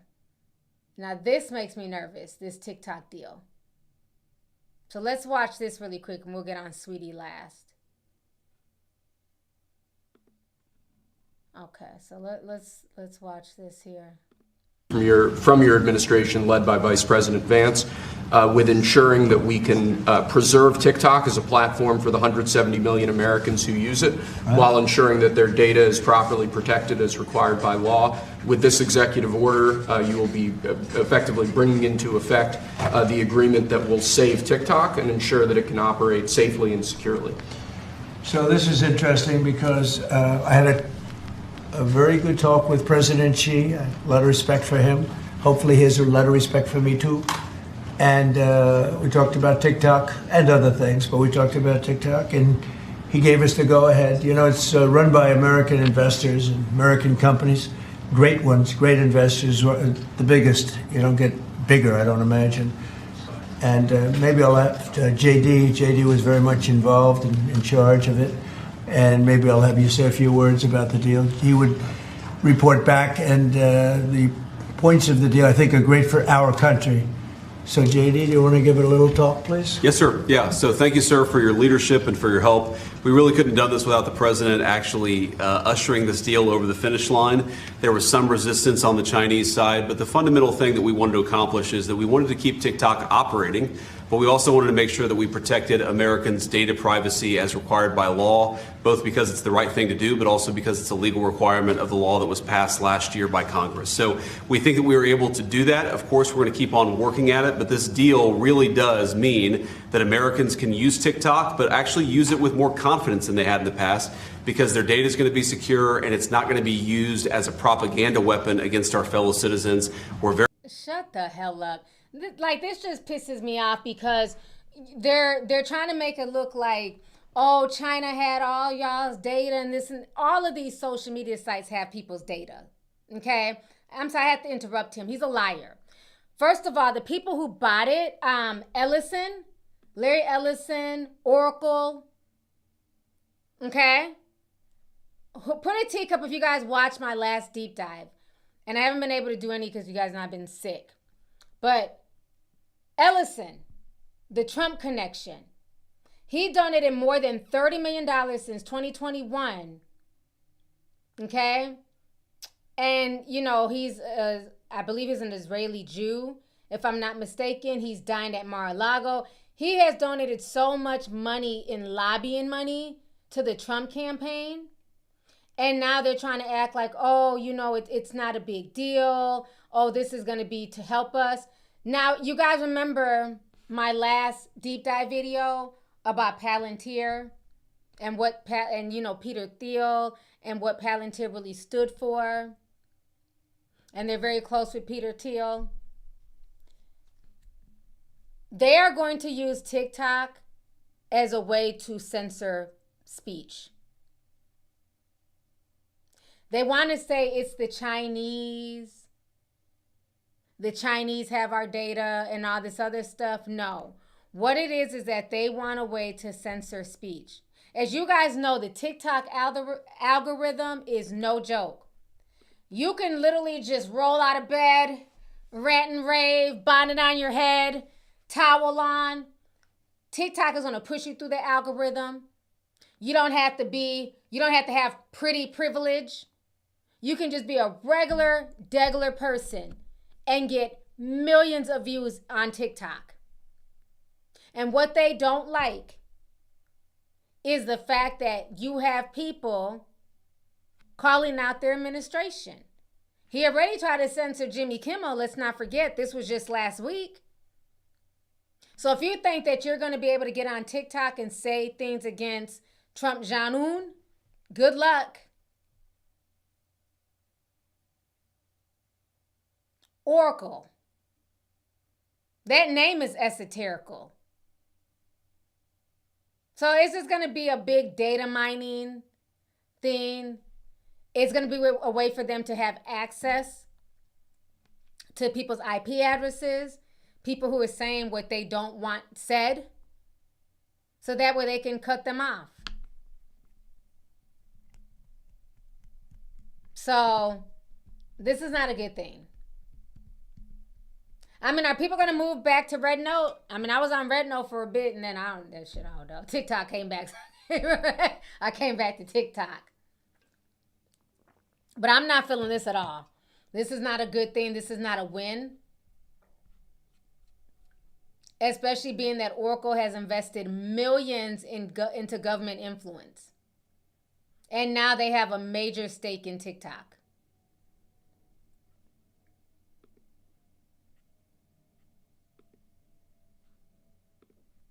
Something else I want to pull up here.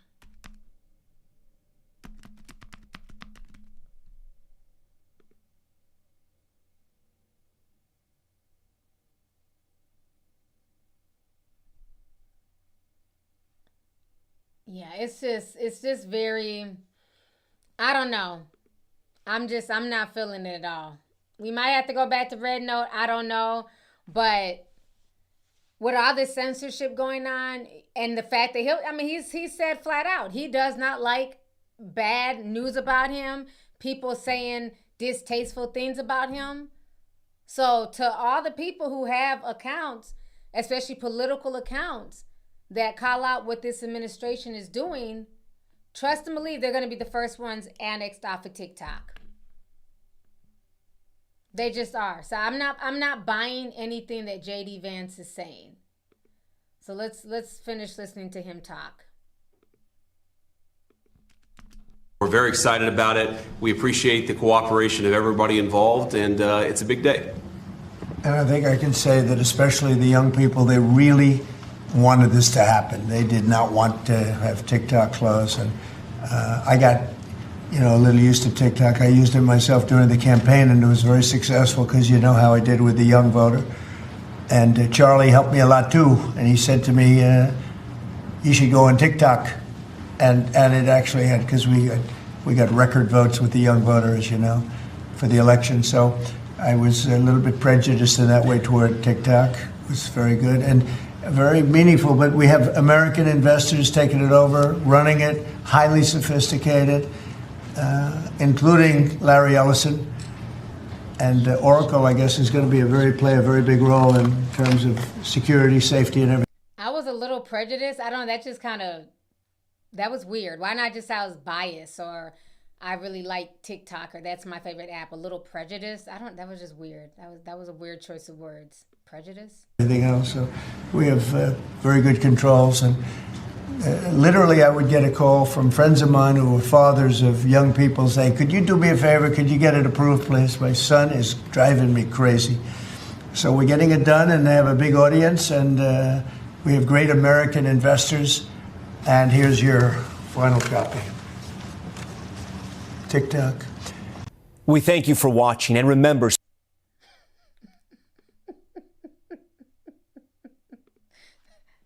he loves that little more. He ain't stopped signing shit since he got to office, child. He has not. I know that pen is tired. The pen is like, leave me alone. He's always signing something. So, yeah, it's going to be interesting to see what ends up happening with all of this. But I'm not buying it at all. I'm not buying that it's going to be for the greater good and all this other stuff. They're going to use it as a censorship tool. It's going to be just like all the other American apps. I mean, look how much Instagram has fallen off. I know the CEO came out the other day talking about they're going to tweak the algorithm because some people are complaining that the people that I actually follow, I don't see anything from them.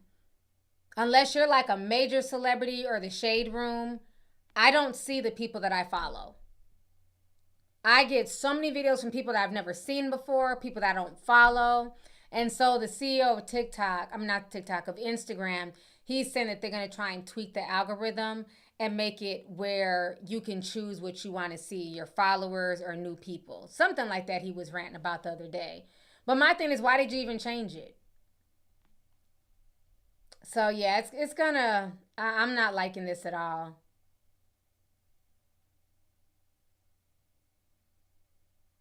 Let's see here. Bill Fson5 says, also, if you're going to ignore, be prepared to be triggered. They may have the right to say things out loud to enrage you. That's true. Yeah, they definitely will be trying to do some things to trigger those students. You're right about that. Shy Knit sent $2, says Snake Eyes was filmed at the Trump Hotel and Casino. Oh, wow. Huh. That's interesting. Thank you for that tidbit. I didn't know it was filmed there. I'm going to definitely have to watch that movie. B. Erica Renna, Sam499 says, just had my birthday on September 23rd, 38th. But did you talk about the shooting in Dallas with ICE? It was near my job. Brika, no. I heard a little bit about it. I don't really know what all went on. I seen something come up about it yesterday. Yes, it's just like, I can't keep up. It's like a shooting every day at this point in America. It's crazy. JNJ Rob says there are 2 other HBCUs down the street from TSU. In my opinion, they chose TSU because it is the only one out of the 3 that is a public university, which is a lot easier to go on campus and set up. Yeah, that's exactly why they chose it. They said that because it's not a private one. Thank you for the super chat. Let's see here. Oh, Miss Barkle says Larry Ellison's son bought Paramount Plus too. Wow. Somebody told me that Las Vegas is on sale. Have y'all heard that? I haven't looked into it, but I heard they're saying that Las Vegas is on sale because Las Vegas is going broke.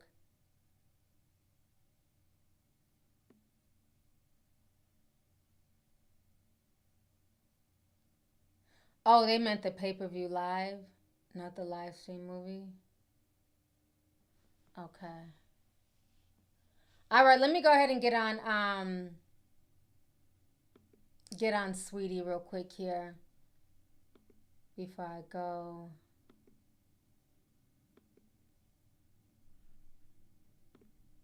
Feel like the industry. Okay. So Saweetie went viral on social media because she feels like she doesn't have pretty privilege, that she gets pretty punishment. So when I seen this, I kind of laughed. But let's go ahead and watch this real quick here.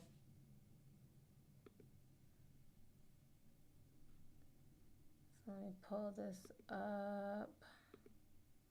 Okay, so we're going to go ahead and watch this video. Nessa is interviewing her.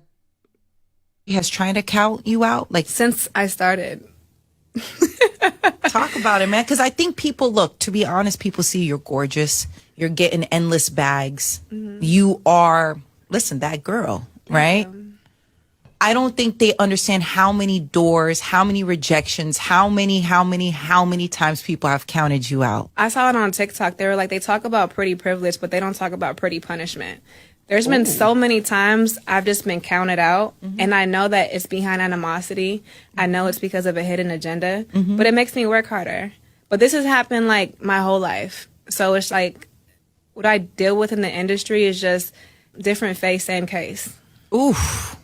Feel like the industry has trying to count you out? Like Saweetie recently appeared on Hot 97 with Nessa on air, shout out, and discussed the downfalls of being pretty. And she said, pretty people always talk about pretty privilege, but they don't talk about pretty punishment. What are your thoughts about this, fellas? Do you believe that pretty punishment is a thing? I do. Okay. I believe it. I believe it is a thing. I have seen, just growing up in inner city schools, I have seen pretty girls get picked on or get treated a certain way because girls were kind of jealous of the way the girl looked, or jealous of the attention that guys are giving the pretty girl, and they wanted to, kind of punish them. That's real. In a way. And I think that's a real thing. I think that's real. It is a real thing, but I do agree with our last roomie saying that, yeah, pretty punishment is a thing, but pretty privilege 110% outweighs the punishment.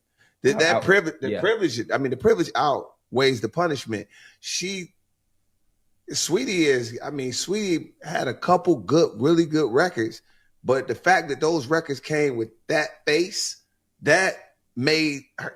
Did she get like a McDonald's meal or something like that? She had McDonald's, Uber's meal, deals, all type of deals. yeah. She had some real deals that go with that music, and you that attractive. That definitely outweighed the punishment that she ever felt. Yeah, I think both of y'all are right. Because that, when you mentioned, I didn't even think about that being in high school and how the pretty girls did get picked on. Fight. Yeah, but I think as Sweetie's, what she was saying is about being in the industry right now. She feel like she may be facing some pretty punishment. I don't know, Sweetie. I don't know your struggle, sis. But from the outside looking in, it looked like your pretty has taken you mighty far. And I would keep on riding that pretty train if I was you. Sweetie recently appeared on. Okay. Let me go ahead and come back on the screen here. Okay, so, it's a very nuanced conversation, right? But I love how when people talk about pretty punishment, it's only from other women. Yes, you do have women who feel a way when a girl is prettier or has a certain aesthetic that they might be jealous of. And it could not just be like, a pretty face, maybe a nice body and things like that. So yeah, you do have some women who will feel a way.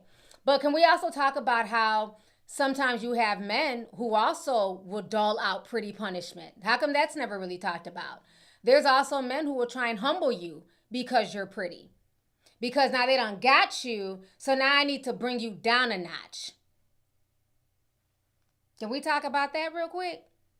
Because that's a form of pretty punishment. They only talk about women hating on other women, but there are men who like to humble women. They'll go out their way to get these beautiful women and have them on their arm, but then treat them like shit. Treat them bad. And especially if they're not really attractive men. Because, see, a man can pull a baddie if he has money, right? So if a man who knows that he's not really attractive, built like a sack of laundry, small dick energy, I don't know. He just has all types of issues, but he has money. He knows 9 times out of 10 that same pretty girl would not be with him if he did not have money and status. So then they'll turn around and weaponize and want to humble that woman. That's the vibe I get from Diddy. Because before he got all that plastic surgery, got the new teeth and, fix himself up a bit. We remember what the old Diddy used to look like. And I feel like Diddy was always trying to, humble somebody, okay? Humble one of his baby mamas. They're all very pretty women, but notice he would beat the shit out of them. And do all types of crazy stuff to them. Even with the Cassie situation. I think some of that was humbling her. You think you're cute? I'm going to let you know you're just like any other girl. So I think that's a thing too. But as far as what Miss Sweetie said, I think Sweetie's a pretty girl. But let's not act like Sweetie didn't get to where she's at because she's pretty, she's biracial, she's Blasian. She has her body done. She got to where she's at because of that pretty privilege. To me, she's gotten way more benefits from pretty privilege than she's gotten from pretty punishment. Because even if women feel like she's unattractive, what can we really do to stop her bag? She's in the industry. Besides going in her comments and trolling her and being like, you're not all that. There's really nothing what can the average person do to punish her, right? So I think she needs to be more honest about that. Are you being punished by men in the industry who maybe want to sleep with you and you're not going for it? Who maybe want to date you and you're not checking for them, so they're punishing you? Because it's not a lot of women who have that much power in the industry. And see, another thing is too, let's keep it real. Sweetie is also the type to rest on pretty. Her whole personality is pretty. I don't know anything else about this girl besides that she's biracial, she's Blasian, and she's pretty. And I think she went to college. Other than that, I don't find her interesting. I find her pretty, but I don't find her interesting. But there's a lot of pretty people in the industry that are pretty, but they're just not interesting. You have to have a personality.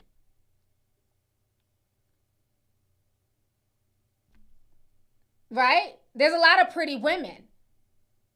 But okay, so you're pretty.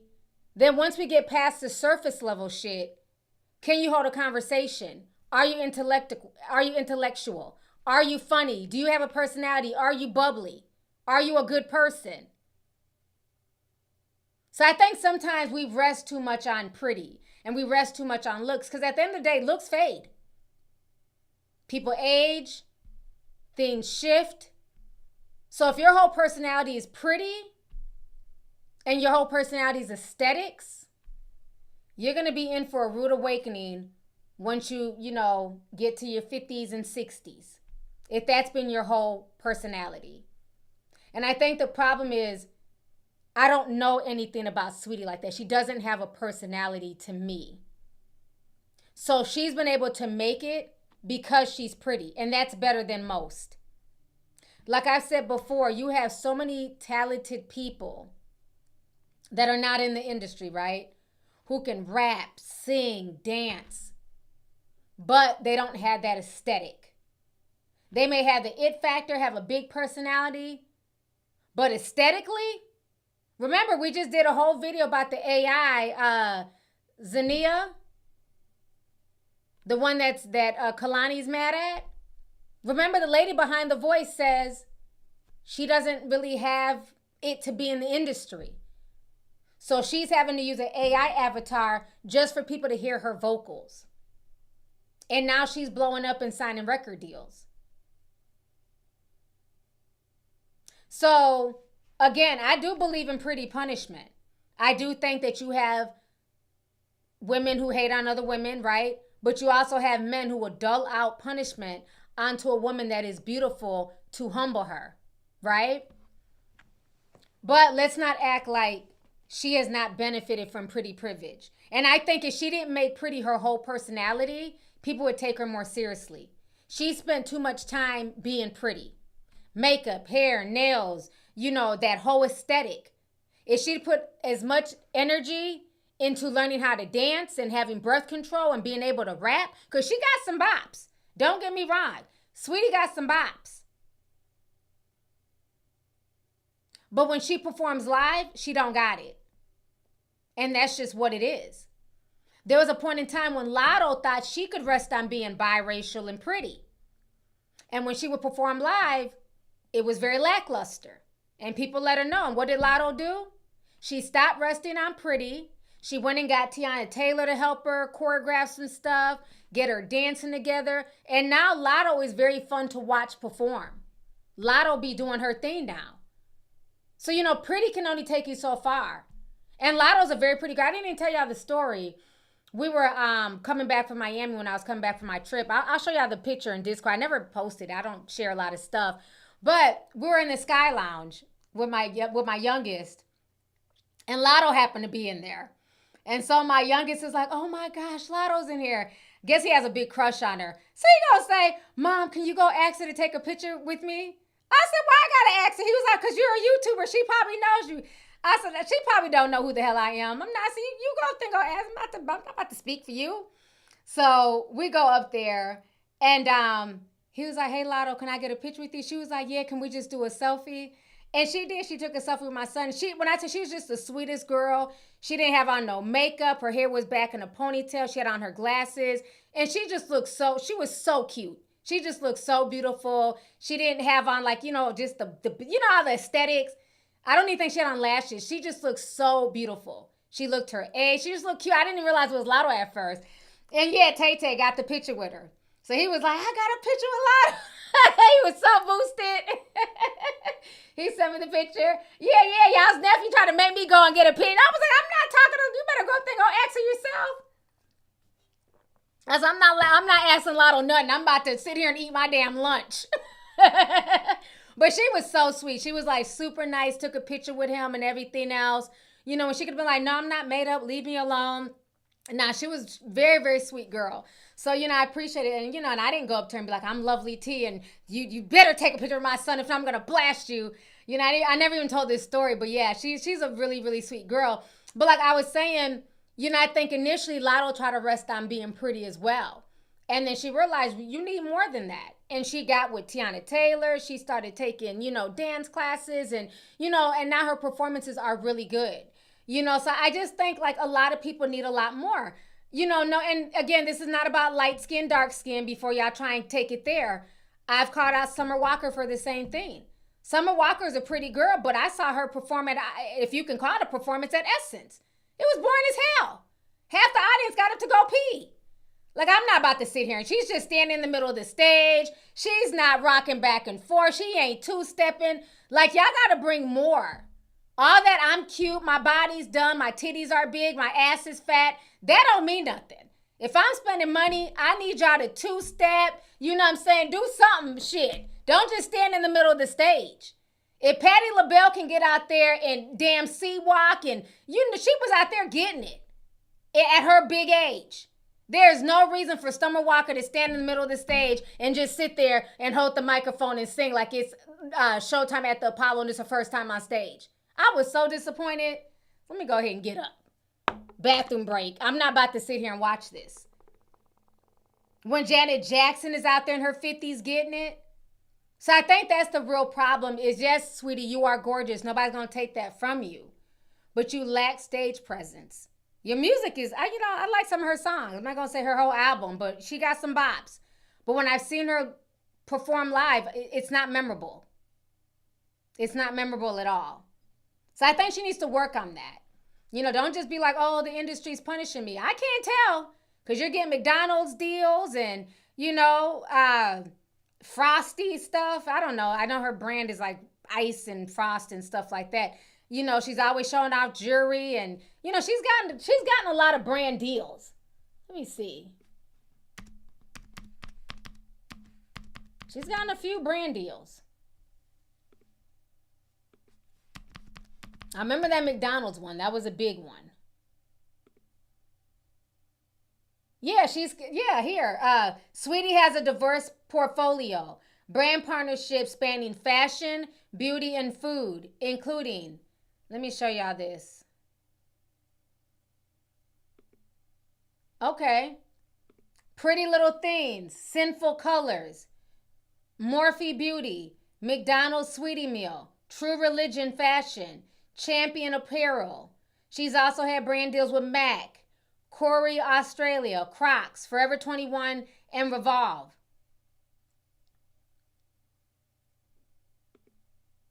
I say she's eating pretty well. I've never got no type of brand deals like them. So, be grateful for the little stuff that you do have. I get it. She wants to be known as a rapper, but you also got to put in work as a rapper. You also got to show that you really want it. And I don't get that from her. Again, she'll drop her album and only sell like 2,000 copies. That's insane. And she has millions of followers. So maybe rap music isn't for you. Maybe she needs to stick to fashion, modeling and things like that. But again, she's able to reinvent herself, right? Because rapping isn't really working for her, but she's getting all these other brand deals.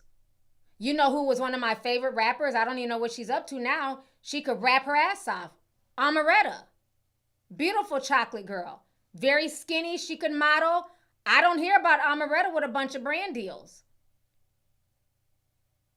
So Saweetie's very lucky that she does have that pretty privilege where she can kind of just circumvent and, okay, well, rapping's not working right now. Buy my new MAC product. Buy my new this and that. A lot of people don't have that option. If rapping is not working for them, well, bye. Shit. I'm just saying.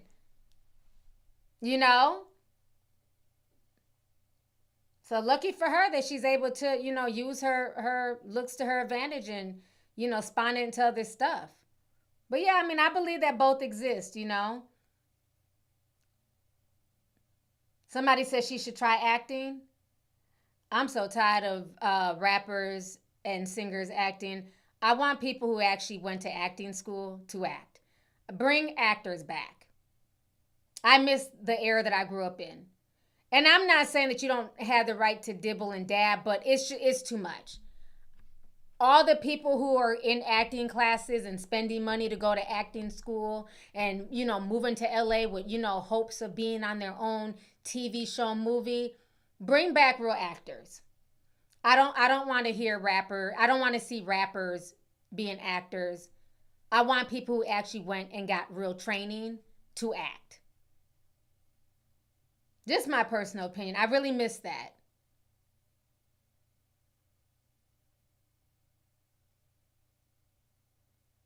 Because literally anybody from reality TV now has like an acting gig on Tubi, you know?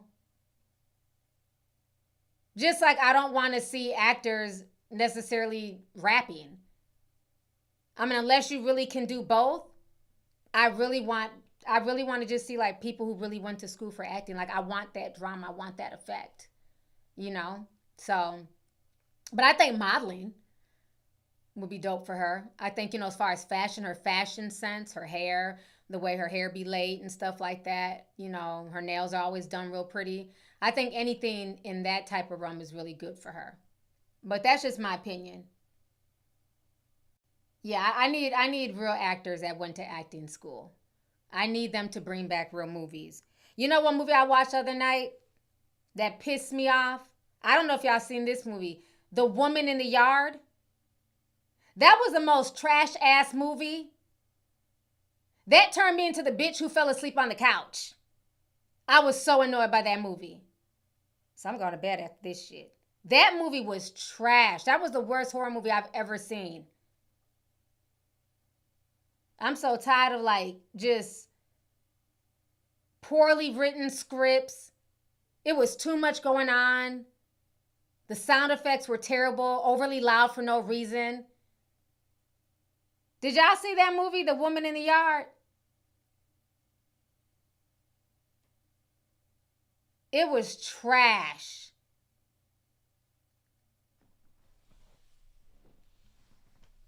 It was between that and Smile 2. And y'all know Smile 1 scared the hell out of me. So I was like, I don't want to watch Smile 2. Okay, it's getting late. So I'm going to watch A Woman in the Yard. This looks interesting. It's black folks, black actors. Let me see what this is about. The worst movie ever. Don't even waste your time. It will turn you into the nigga who fell asleep. Quick. And I don't even use that word. That's what it's going to turn you into. You're going to be so fucking mad. That movie was trash. I need them to bring back real movies, real actors. that was trash. I was so pissed.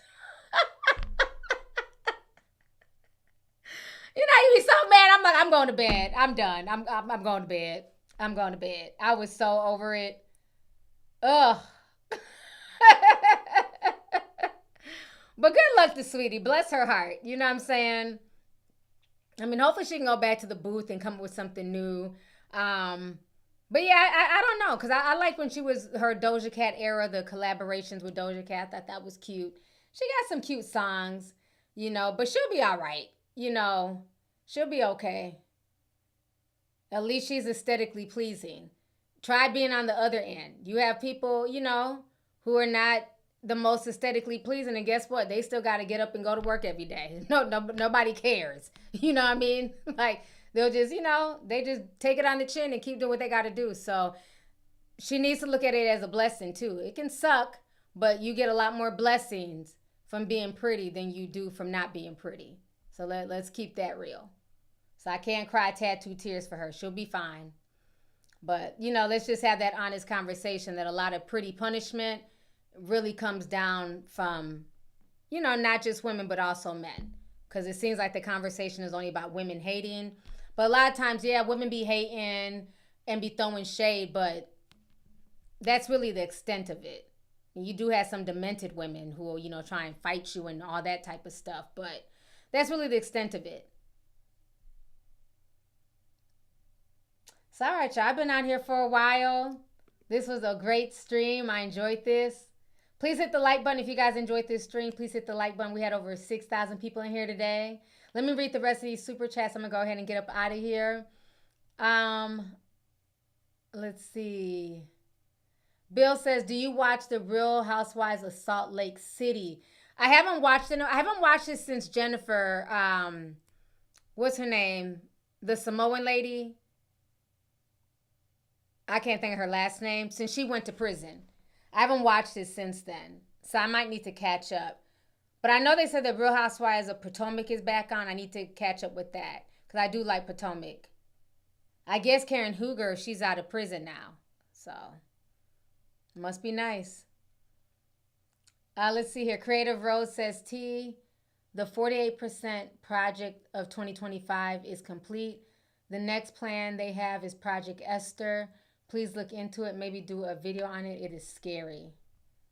I've heard of Project Esther, but I'm going to have to look more into it. I have been seeing that name popping up a lot more. So thank you for that. Let's see here. Lauren Bandera says, now it's punishment, but she wasn't saying the same thing when it was beneficial to her. She got the ambiguous look that the industry likes. Exactly, and that's my thing. It's like, you know, she benefits way more from pretty privilege than the other way around. You know, and the good thing is she's always able to circumvent and get different types of brand deals where a lot of people, you know, no shade, but I don't see Chica, who's very talented, who can rap, getting those type of brand deals. I'm not saying Chica doesn't get brand deals. I'm not seeing her on a McDonald's brand deal, Fashion Nova, Forever 21. So, you know, it could be on the other end of the spectrum. Let's see here. Wavy Tay sent 1999 says, hey, Auntie, it's your favorite soldier checking in. I've been super busy and I will catch up on the rest of your video later. I keep telling people your looks should not be your whole personality. This goes for the gays too. I agree with that 100%. Yeah. When your whole personality is just pretty and your looks, I tune out because to me that's just not interesting. It's like, okay, so outside of you being pretty, what else is underneath, you know? And I just don't get anything from her. That's all I get is just she's just a pretty girl. That's the only thing people say about her. That's the only thing she promotes. I don't really get anything else from her. Let's see here. Shy says, Sweetie technically hasn't put out an album. I thought she did, and she only sold like 2,000 copies. Because I remember DJ Academics was clowning her a few years ago. Esmeralda says, hey, T, love you too. Thank you so much for tapping in today. Brittany Easton 499 says, hey, T, did you see the movie Him? It was trash too. Marlon was good though. No, I have not seen Him. How come all of these new movies and shows have like really weird short names? I'm noticing that lately. And it started with Jordan Peele and them, like Us, Him. Then we had the show Them, TV show From. From was good. If y'all want to binge watch something, From was really good. I liked it From a lot. Yeah, I'm noticing all these like real short title names. Like when we were growing up, it were like, you know, I don't know, like longer names. They made more sense. So I want to see Him though. I haven't checked it out. I'm gonna have to check that out. Let's see here. Lady Ty 826 sent $10. Says, hey T, you're very right about the movies. I remember when old movies had replay value. Friday, Lion King. These new movies are poorly written, which means there's no replay value. Exactly. Yeah, a lot of these modern day movies, I watch them one time. I don't watch them back to back to back. There's nothing that stands out in them. Like, I can't tell you how many times I've watched Forrest Gump since I've been since 7th grade. Forrest Gump is one of my favorite movies. I can watch that tonight and it'll be just like the first time. I love Forrest Gump. I can literally recite Forrest Gump verbatim, the whole movie, different scenes. Because when movies are well written, they stick with you. When shows are well written, they stick with you. And that's the difference when you have real actors who really act and that's really their craft. Versus I'm just going to write something just for quick views. I guess it's kind of similar to what Beyonce was saying about singles. How, you know, in this day and age, it's about putting out quick singles. It's not about a body of work. That's why a lot of music nowadays does not stick. It doesn't take you to a time and place. Whereas certain albums from back in the day, it can take you to a time and place, what you were doing, who you were with. Whereas I don't really think there's any modern music that takes me to a time and place. Or albums. So yeah, I definitely agree with you on that one. Yeah, I love Forrest Gump. That is my movie. I finally went to the restaurant a year ago, and it's been at the Mall America since I was a kid. I just never went in there to go eat. I don't know why, but somebody took me there a year ago. It was my first time, and and the person I went with, they were Gen Z, so they had never even watched Forrest Gump. They're like, you always talk about Forrest Gump, so they took me out there to the restaurant, and then had to know that they've never seen it. I'm like, what the hell? But I had a good time. The food was good too. It was real good. But yeah, they had never seen the movie. So I'm like, okay, well that defeats the purpose. We can't even talk about the movie. But yeah, New Jack City. Yep, that's a good movie too. Matilda. Yeah, there were so many good movies back in the day. Dead Presidents. Friday. Oh, Fridays. That's another movie. Every scene. Miss Parker, Miss Parker. Hey, boys, how y'all doing? Hey, Miss Parker. Mr. Parker ain't hitting that, right? Like, I know that whole movie by heart. Color Purple, uh-huh. That was a good movie. Waiting to Exhale. Yeah, there were so many good movies that, like, you really, like this. Oh, The Sandlot. Oh, my gosh. Benjamin Franklin Rodriguez. I think we was all in love with Benny, honey. Whoo! The Sandlots, that was my movie. And My Girl, too. My Girl was my movie. I love My Girl. He can't see without his glasses. Where are his glasses? He can't see without... Like, that made me cry so bad when I was like 10. Oh, my gosh. My Girl. Titanic is another one. I watch Titanic all the time, too. Like, that shit just came out in 2025. I will watch Titanic on the weekends. I love that movie. Yeah, like there's so many. Shawshank Redemption is another one too. Set It Off. Yup. The Good Son. Yeah, that was okay. Remember the Titans. I watch that all the time on the plane. I love Remember the Titans. Na na na na. Na na na na. Hey, hey, hey. Goodbye. That's my movie. Goonies. Goonies is another good one. Hey, you guys. Y'all know have me reciting all these movies. Home Alone, all of them. Home Alone 1 and 2. I love those. Class Act was a really good one. Oh my goodness. They said the new Avatar is coming out. Now, I tried to watch the trailer, but it was long. I had to go get me a snack. I'm like, damn. He do not play with them trailers. I'm gonna have to watch it. I was like, let me get up. But the new Avatar movie's coming out in December, so I'm excited to see that. I love the Avatar movies. But see, that's like I said, that's the difference between like a real Radio. I haven't seen Radio in years. That was a really good movie. The Outsiders, Ponyboy Curtis, Soda Pop. I love The Outsiders. I read that book. I read that book so many times as a kid. Oh my goodness, the Socias and the Greasers. Man, The Outsiders, that was my book right there.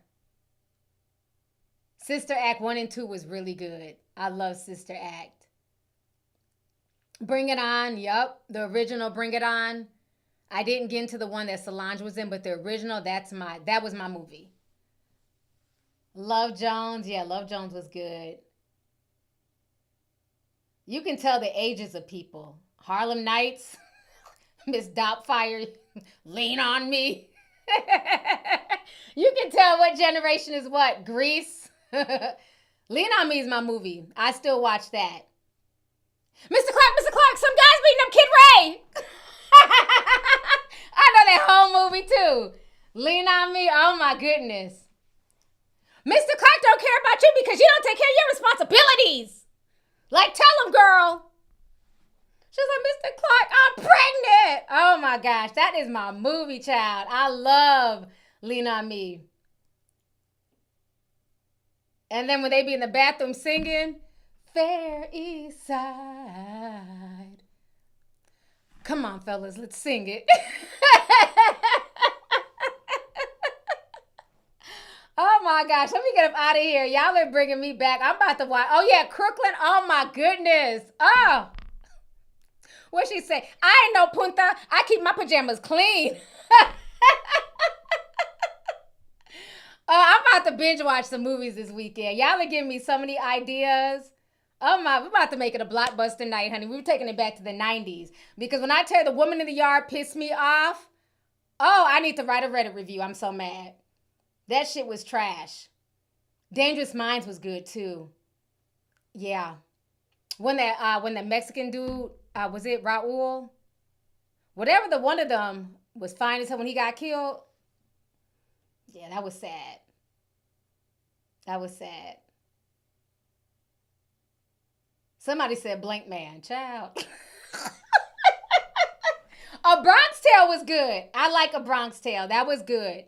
And the lady who played the little girl, she's grown now. She is so gorgeous to me. She's beautiful. But the little boy, the Italian boy, he did like 20 years in prison. He really turned into a gangster. He's out now, though. But yeah, that was a good movie. Oh, y'all are bringing it back. East Bayou. Oh, my gosh. I watched that the other day. That is my movie from like 1997. Oh, I love me some East Bayou. Oh, yeah. Me and my brother and I are a lot alike. Because her and the brother, she couldn't keep a husband, honey. Somebody was always dying around her. Goodfellas was good. Somebody else said something, too, that I used to watch. Hold on, let me go back. The Negotiator. That was good. That's when I first heard that Cotton Eye Joe song was in The Negotiator. Somebody named a movie. Do the Right Thing was good. The Wood was good. The Notebook. Oh, Jason's Lyric. I went on my first date. My first movie date when I was like in 7th grade was to go see Jason's Lyric. I went with this kid from Chicago and his parents. It was, the parents were there too. And we went to go see Jason's Lyric. That was my first movie date in junior high. Ooh, y'all are bringing back memories, honey. Y'all are bringing back memories. Oh my gosh.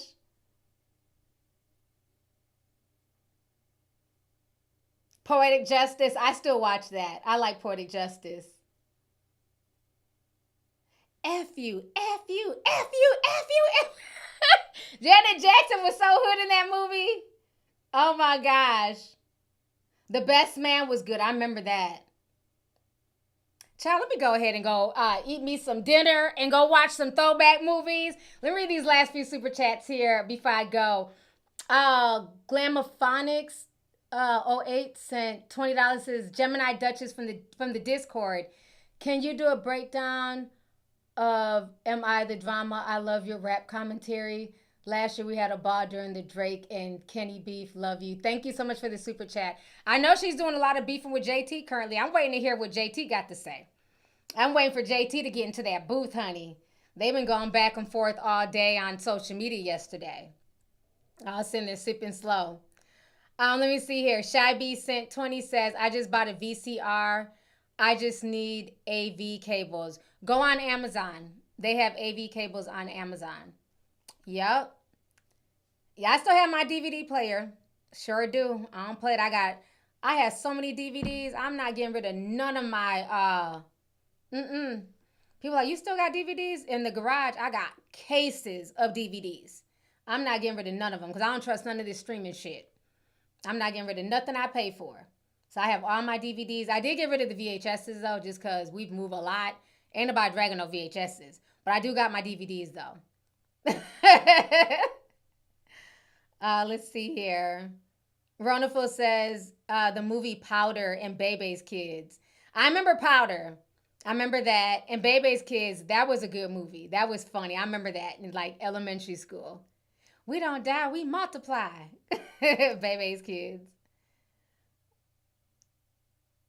Kid says, my first date ever was the Owls of the Ghoul movie. I don't even know what movie that is.